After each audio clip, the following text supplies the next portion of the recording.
Hoy les traigo una historia de terror que los transportará a los oscuros confines de la mente de Don Quijote de la Mancha. Prepárense para adentrarse en un relato escalofriante titulado El demonio que enfrentó Don Quijote de la Mancha y no fue contada.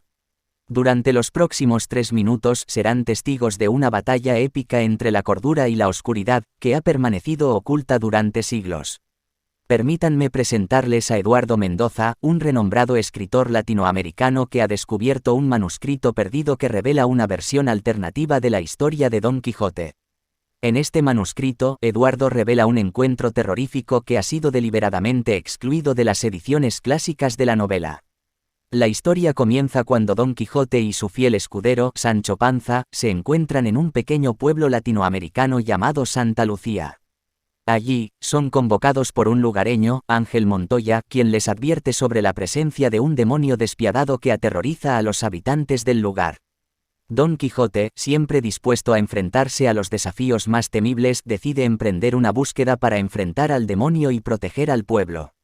Guiados por la valentía y la locura noble de Don Quijote, se adentran en los bosques oscuros de Santa Lucía, donde la presencia maligna se hace cada vez más palpable.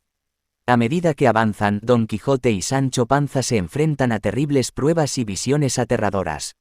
El demonio, conocido como el Devorador de Almas, utiliza su poder para manipular la mente y los miedos más profundos de Don Quijote, poniendo en peligro su cordura y su propia alma.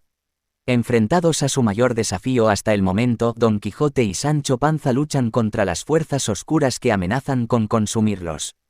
La batalla entre la luz y la oscuridad se intensifica mientras el demonio muestra su verdadero poder y revela un pasado oscuro y retorcido. Querida audiencia, espero que esta historia de terror extremo los haya mantenido al borde de sus asientos, ansiosos por conocer el enfrentamiento entre Don Quijote y el demonio. No olviden suscribirse, dar like y compartir este vídeo para más revelaciones escalofriantes. Recuerden, incluso los héroes más valientes pueden enfrentarse a sus propios demonios internos. Con temor y asombro, Eduardo Mendoza, Santa Lucía, México.